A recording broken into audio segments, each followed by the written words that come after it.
Exode chapitre 38, verset 8. Exode chapitre 38, verset 8. Il fit la cuve d'airain avec sa bâche d'airain en utilisant le miroir de femmes qui s'assemblaient à l'entrée de la tente d'assignation. Tu peux te mettre. Je prends encore Exode chapitre 17, verset 21. Exode chapitre 17, verset 21. L'Éternel dit à Moïse, tu feras une cuve d'airain avec sa bâche d'airain. Pour les ablutions, tu la placeras entre la tente d'assignation et l'autel.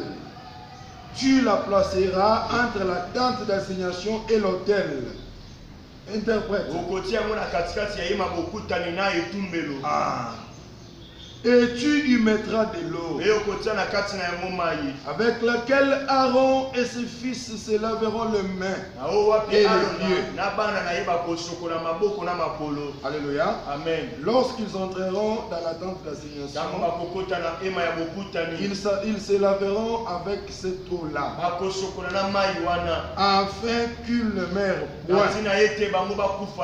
Et aussi lorsqu'ils s'approcheront de l'autel pour faire les services et pour offrir les sacrifices à l'Éternel. Ils se laveront les mains et les pieds afin qu'ils ne meurent point. Parole du Seigneur. Parole du Seigneur. Amen. Bien-aimés, nous sommes dans la joie pour cette grande vision et cette grande révélation sur le tabernacle qui est le plan de notre salut.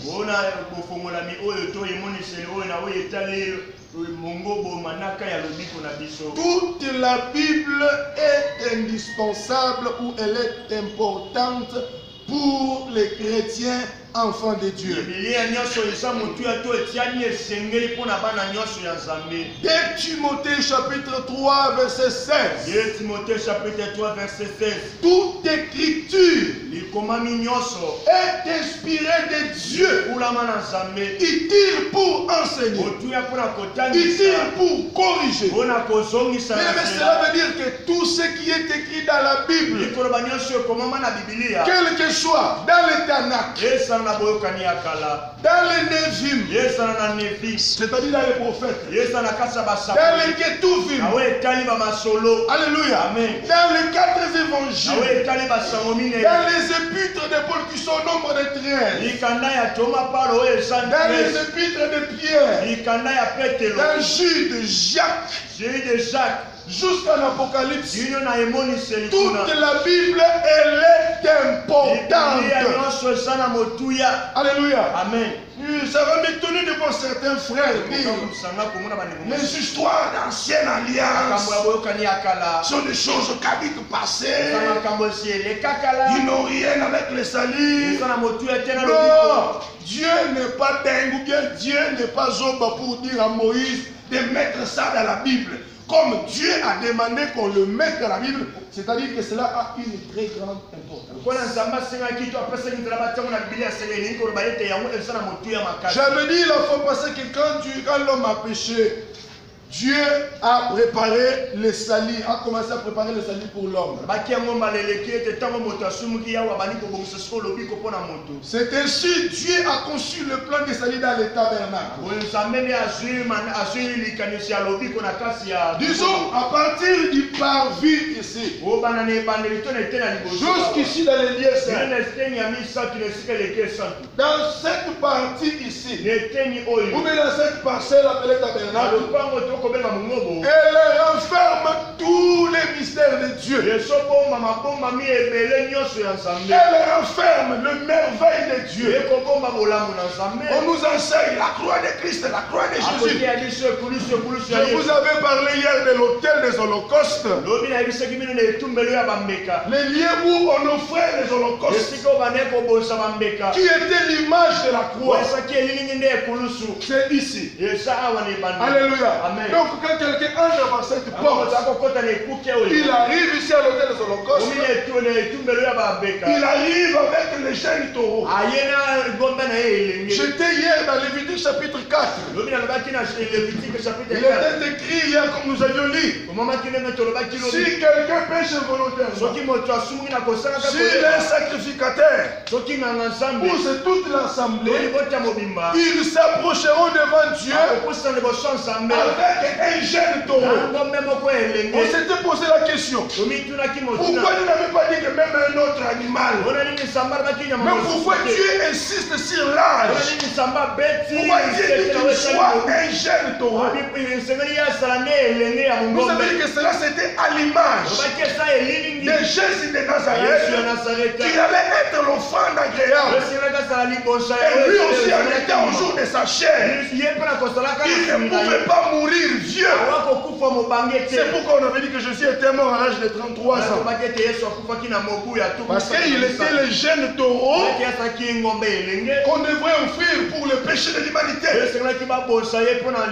Si c'était quelqu'un, nous avons vu qu'Adam avait péché. Si c'était toute l'assemblée, toute l'humanité avait péché dans Adam, c'était sûr qu'il a fallu qu'on amène Jésus comme étant le véritable jeune taureau. Alors il doit mourir à 33 ans. Et maintenant, comme c'était sur l'autel qu'on l'offrait, maintenant le véritable jeune taureau Jésus, il est monté sur un autre autel. L'autel qui avait une autre forme. Il est monté sur l'autel de la croix afin de nous sauver. J'avais dit que l'autel a la forme de carré. Tu veux dire la justice. Alléluia. Tous les côtés sont égaux. Quand nous venons au pied de la croix, quand nous entrons dans l'église, à l'autel de Dieu, à l'autel de Jésus, il y a la justice. Il n'y a pas les plus grands, il n'y a pas les plus petits, il n'y a pas les balouba, il n'y a pas les bakongo. Nous tous, nous avons l'image de Jésus. C'est pourquoi on a dit que tous les côtés sont égaux. Alléluia. Maintenant, on avait dit que quand vous terminez le service de l'autel, le travail ne se termine pas ici. Parce que c'est tout un voyage. Dis à haute voix, un voyage. À haute voix, un voyage. À haute voix, un voyage. Alléluia. Amen. Ce voyage commence ici. Quand vous entrez par la porte, Jean chapitre 10, verset 7, 6, quand vous descendez, il dit que moi je suis la porte. Donc il est la porte qui mène vers le salut. Le monde dit, tout chemin mène à Rome. Mais moi je te dis ce matin, si tout chemin mène à Rome, il y a un seul chemin qui mène vers le salut. Et le seul chemin qui mène dans le salut, c'est Jésus de Nazareth. Alléluia. Et c'est lui qui dit, je suis la porte. Nul ne peut venir au Père sans passer par moi. Donc pour avoir l'accès au Père, or le Père, la localisation du Père dans les sacerdoces, la localisation du Père dans les tabernacles, c'est dans les lieux très saints. Maintenant pour arriver là-bas ici, il faut passer par la porte. Et la porte c'est Jésus de Nazareth. Cette porte était soutenue par les 4 colonnes. Alléluia. J'avais dit que les 4 colonnes, c'est l'image des 4 évangiles. Parce que l'évangile, c'est elle qui nous amène le salut. Alléluia. L'évangile ou le salut a été prophétisé dans l'ancienne alliance. Alléluia. Alléluia. Ésaïe chapitre 9, verset 5. Ésaïe chapitre 7. Où là on parle de l'histoire d'une vierge qui sera enceinte. Où on parle d'un œuf, où on parle de l'enfant qui nous est né. Et d'un fils qui nous est donné. Là, en quelque sorte, on prophétise les saluts. Maintenant,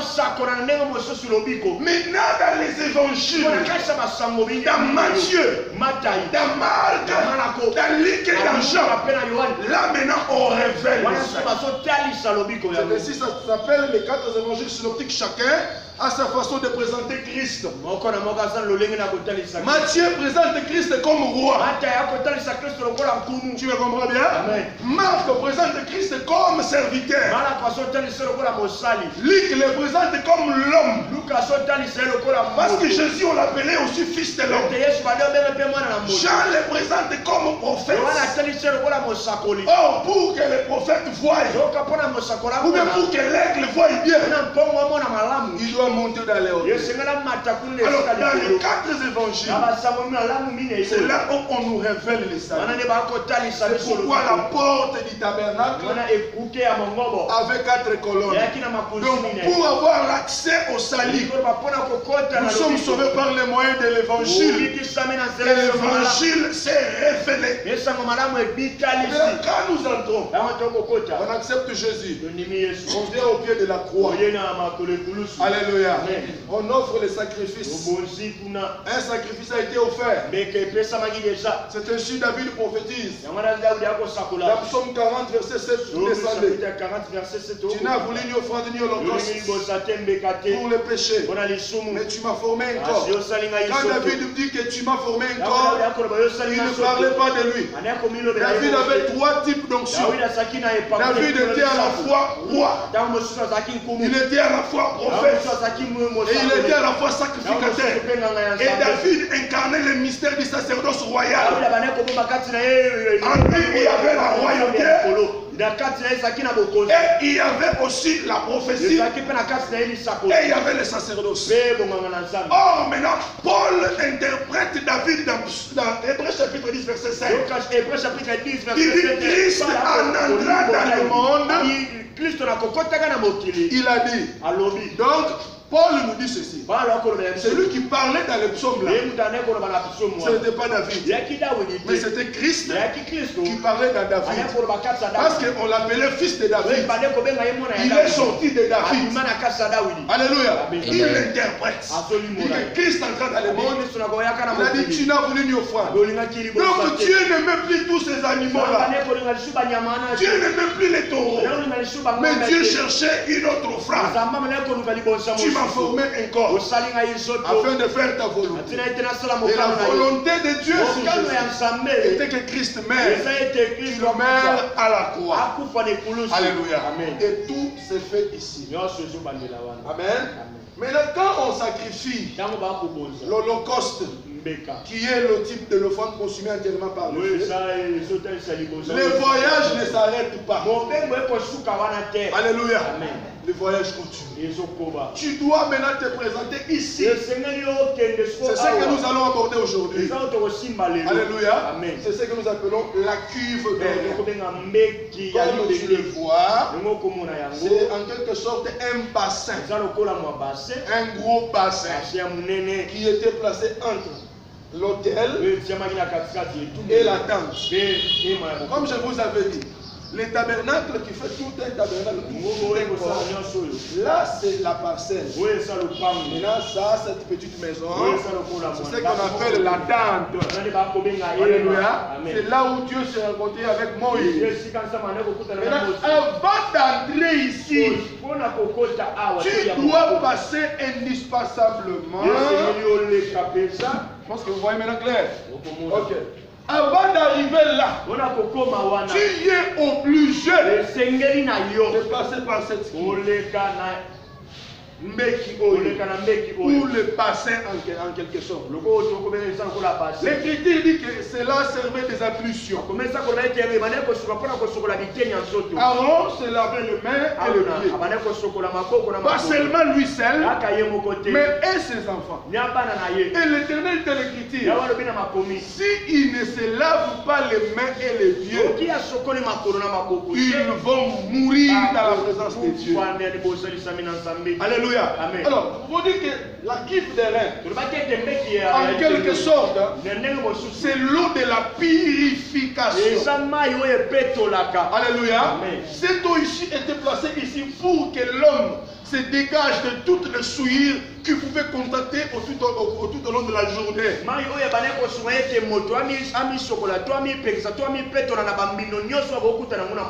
comme Dieu est saint, l'homme qui doit s'approcher de lui, il doit aussi être saint. Alléluia. Quiconque invoque le nom de l'Éternel, qu'il se loigne de l'iniquité.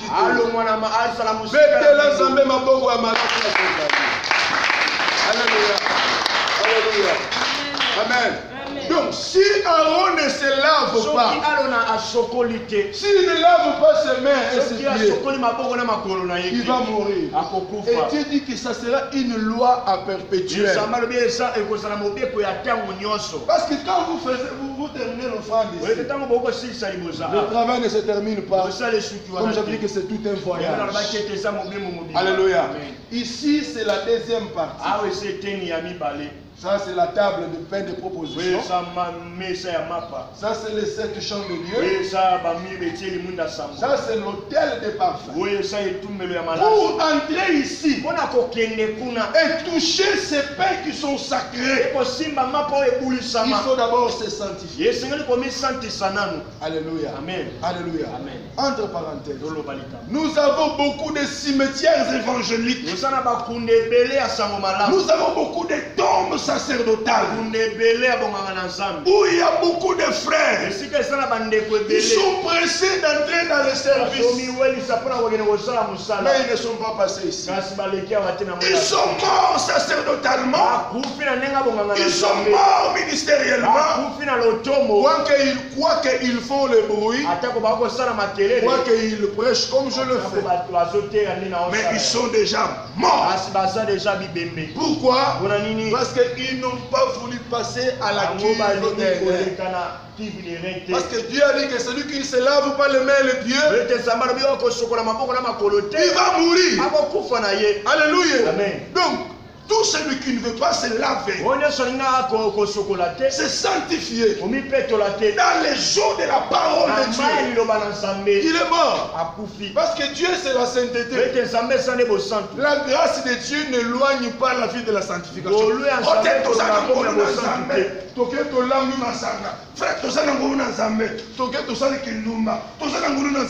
Non, la grâce de Dieu nous enseigne à renoncer à l'impiété. Amen.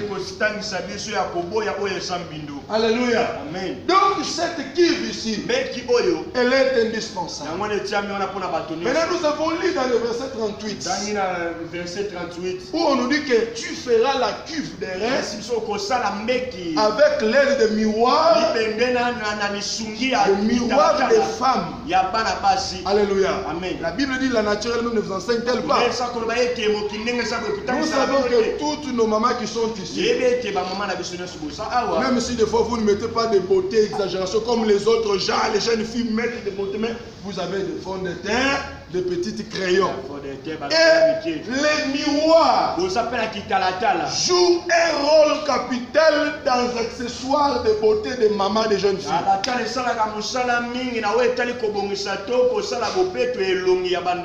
Ah, parce que quand il va mettre ses crayons, elle aura besoin de se murer. Voir si le quoi encore, le quoi des alcool poussés dans le fond de teint. Est-ce que fond de teint moi l'équipe? Ah ben non non non l'équipe est à Bongisi. Voir aussi le chilé et l'équipe à Bongisi. Alléluia. Donc le miroir joue un rôle très important. Et si Dieu dit à son ouin moche, tu prendras le miroir pour utiliser à la fabrication de la cuve. Là, ça une interprétation prophétique. Jacques 1,22. Frère, là, tu es là, prends la Bible, lis-nous vite, vite, vite. Jacques 1,22. Là, nous allons comprendre l'interprétation de miroir. Ok. L'homme de Dieu va vite, vite, vite. Nous courons derrière les temps. Jacques 1,22. Jacques 1,22. Ok. Verset 22. Oui, à haute voix. Mettez en pratique la parole. Oui, oui. Et ne bornez pas à l'écouter. Alléluia. Un instant. Il nous demande ici de mettre la parole en pratique. Qu'on ne nous borne pas à écouter dire Amen quand l'homme révèle le mystère. C'est bien, moi je suis un amoureux des mystères. Mais aussi c'est important, c'est plus mieux que nous la mettions en pratique. Continue l'homme de Dieu. En trouvant ou même par des faux raisonnements. Alléluia, continue. Car si quelqu'un écoute la parole oui. et ne la met pas en pratique, il est semblable à un homme qui regarde dans un miroir son visage. Répète un peu là à haute voix. Il est semblable à un homme qui regarde dans un miroir son visage naturel. Donc, si quelqu'un écoute la parole de Dieu, maman, tu me comprends bien? Si quelqu'un écoute la parole de Dieu et ne la met pas en pratique, c'est comme quelqu'un qui s'est muré. Et aussitôt enlevé le miroir, il oublie son état. Alléluia. Amen. Continue encore. Et qui, après s'être regardé, s'en va et oublie aussitôt qui il était. Donc nous pouvons dire ceci. Le miroir ici nous aide à nous regarder, à voir là où nous avons nos défauts. Alléluia. Donc le véritable miroir, c'est la parole de Dieu. Alléluia. Quand nous écoutons la parole, ça nous aide à comprendre là où nous sommes fautifs. Et si on écoute la parole, on la met en pratique. Ça, une image de quelqu'un qui s'est muré. Il a vu qu'il a transpiré comme je suis en train de transpirer. Il prend le papier mouchoir, il s'essuie. Mais si quelqu'un regarde le miroir, alléluia, ou bien si quelqu'un écoute la parole de Dieu, il ne la met pas en pratique. C'est-à-dire il est semblable à une jeune sœur qui va aller peut-être au mariage. Akali la amitié maquillage, amoni awa, Awa, Jean Abosani. Donc, le véritable miroir, c'est la parole de Dieu. Et c'est par ce miroir qu'on fabriquait cette cuve. Nous comprenons maintenant que la cuve des reins qui avait l'eau, ou bien ce bassin, ce n'est que la parole de Dieu. Alléluia. L'eau qu'on introduit ici, c'est l'eau de la parole. Parce que quand, bon, village,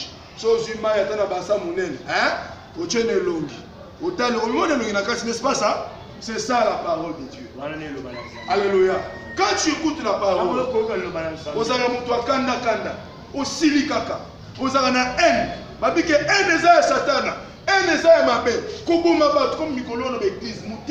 les gens ne craignent pitié. Les gens sont dans l'église, ils se font des coups bas. Ils disent des choses mensonges sur les autres. Ils peuvent rester là, ils peuvent monter un coup. Mensonge dans l'église. Alléluia. Maintenant, quand vous écoutez la parole de Nazana semence ma belle. Parce que quand on parle de la semence, c'est discorde. Semence à Kosoana, yo mikuti. Malamo ezali miroir. Tu vas te retrouver que oui, certainement, alléluia. C'est pourquoi cette passage à la cuve des reins est obligatoire. Alléluia. Tu dois passer par ici pour laver les pieds. Les pieds, ça nous sert de voyage. Tu peux marcher comme ça, tu as des poussières. Alors il faut se laver les pieds pour bien marcher avec ton Seigneur. Jean chapitre 13, l'homme de Dieu. Jean chapitre 13, verset 4. Verset 4. Jean chapitre 13, verset 14. Là, Christ va nous interpréter les mystères qui étaient cachés ici. C'est le bas des tables. Oui, Christ, hein? C'est le bas des tables, oui. Donc il s'est dépouillé. Donc il s'est saigné. Oui, vite. Ensuite il versa de l'eau dans un bassin. Donc il versa l'eau dans un bassin. Donc la cuve derrière. Voilà, continue. Et il s'est mis à laver les pieds des disciples Ah, un instant. Ici, on a dit qu'il faut se laver quoi? Les pieds et les mains. Voilà, continue là-bas. Et à les essuyer avec les linges dont il était saint. Donc, il faisait les ablutions. Comme on appelle, il y a la papa. Là, on plonge papa mon bimba. Mais ça, ce n'est pas le chocolat papa. C'est juste pour faire les ablutions.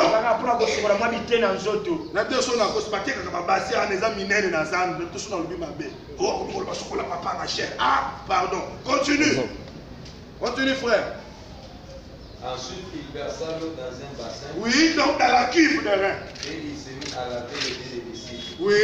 Et à les essuyer avec les linges dont il était saint. Bon, on va vite, vite, vite. Il vint donc à Simon-Pierre. Ah, écoutez, un mystère là-bas. Il vint donc à Simon-Pierre et oui. Pierre lui dit, toi Seigneur, tu me laves les pieds.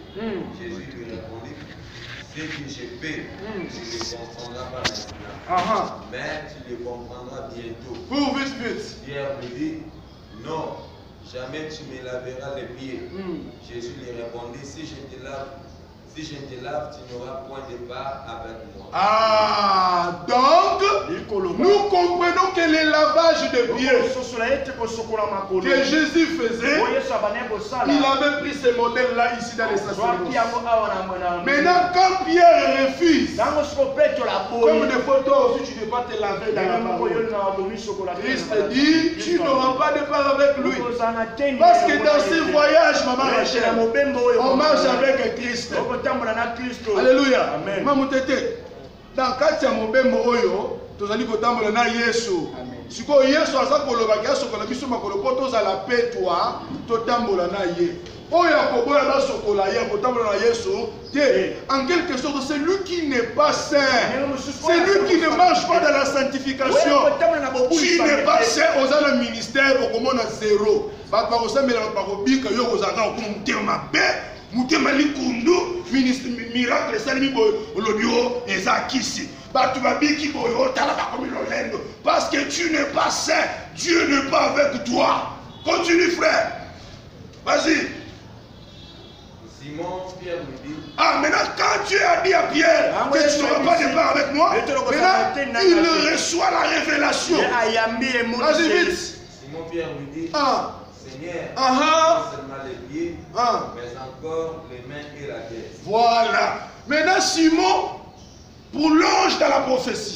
Là, tu peux te mettre. Simon plonge au-dessus même du tabernacle. Parce qu'ici, on lavait les mains et les pieds. Maintenant, Simon dit à Jésus, ne me lave pas seulement les pieds et les mains, mais lave-moi aussi le visage. Alléluia. Amen. Alléluia. Amen. Pourquoi on doit lui laver les pieds et les mains? Les pieds doivent être lavés pour la pèlerinage. Alléluia. On marche avec Christ. Les mains doivent être lavées. Parce que les mains, c'est les œuvres.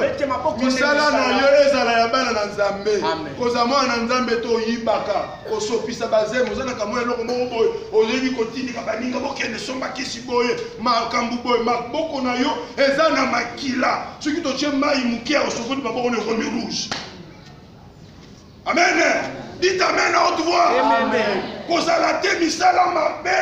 Kotiela bato ba poison makambo komi mokilo komi mabe. Tu sois sala na bujimu. Sois prudent. Kozala confiance à mutu nyonso te. Mutema mutu komi mabe. Le cœur de l'homme est mauvais. Na solo na mama moko ya bisinga mutema ya mutu ezali mboka mususu po yeba yangi faut kende kuna. Il peut te donner un sourire, Caleb, alors que dans le cœur, il veut même attendre qu'au coup un accident. Ou on a le bien à se faire. À quel point c'est une action de grâce. Pour ma bien comme il Alléluia. Nous devons voir les œuvres justes des enfants de Dieu. Et l'onginayo est à la sanctifier, aux à la agréable pas une Nzambe. Dieu regarde Caïn et dit que non, je vois que le péché couche à ta porte. Il avait un visage froissé. Et l'ongikomi le liboke à fumo. Et l'ongikara boye. Prêt à faire du mal, prêt à empoisonner, prêt à insulter, prêt à mentir, prêt à formater des projets contre les frères. Méchant homme. Dieu te dit ce matin, lave-toi la kivu des reins. Viens te sanctifier. Viens te purifier. Afin d'avoir part au salut. Je peux dire en quelque sorte. La kivu des reins, c'est l'image du baptême. Ah oui, ah oui, ah oui. C'est l'image du baptême. Tout le monde doit passer par ici. Et là, il peut bien entrer. C'est ainsi, il y a beaucoup de morts. Alléluia. Les gens vivent, mais ils sont des morts. Pourquoi? Moussa Nanzambe sans éthique sacerdotale, sans sanctification. Il parle avec des sœurs même à 2h du matin. Tu t'enfermes dans une bicoque appelée maison. Oh, tu viens ici, je suis homme de Dieu. Tu as des makango quoi? Des makango aussi de nord. Tu n'es pas homme de Dieu. Mais tu te sers de Dieu pour avoir la popularité. C'est ainsi plusieurs mères et ils tombent cadiques parce qu'ils ne se sont pas sanctifiés. Mais ils veulent marcher avec le Christ. Moussa Nzamba Obanga Nzambe, Temil Boswa Nzambe, comme il faut. Nzambe na kozala kobundela. Alléluia. Nous devons passer ici. Là, c'est la parole de Dieu au quotidien. C'est pourquoi j'étais toujours dans les tabernacles. C'est le plan du salut. C'est tout un voyage. Quand tu viens ici, tu te sanctifies. Tu te laves. Tu as l'image de Christ. Et maintenant, c'est Christ-là. Tu te prendras par la main. Il va t'introduire ici. Ici, c'est la dispensation de l'église locale. Alléluia. Tu ne peux pas servir Dieu tout en étant païen. Non. Tu ne m'aimes pas baptiser d'eau. Tu ne crains pas Dieu. Tu veux avoir des charges. Bien sûr, vous allez voir qu'actuellement dans plusieurs églises, il y a des problèmes de frères qui commettent des dégâts parce qu'ils n'ont pas été préparés. La Bible dit allez-y faire toutes les nations, enseigner toutes les gens. Faites tous les gens les prédicateurs. Jamais. Qu'ils soient des bishops. Jamais. Qu'ils soient des hommes ouins. Mais pour ça, là-bas, aujourd'hui, tout le monde veut révéler le mystère. Comme j'enseigne là, l'autre, tu ne sauras pas. Ça, c'est une autre dimension. Alléluia. Mais tu dois d'abord connaître Christ. Que Christ marche avec toi. Et c'est par là que tu auras l'accès. Ouvre le pain. Il y a 12 pains de proposition. Ces 12 pains ici symbolisent les enseignements apostoliques. Pourquoi on a dit que symbolise l'enseignement apostolique? Et la première ou bien la primauté hiérarchique des ministères apostoliques interprète toujours quelque chose. Les autres ministères, nous les avons vus au cours de l'histoire de l'Église. C'est pourquoi ici il y a 12 pains de proposition qui sont l'image des enseignements apostoliques.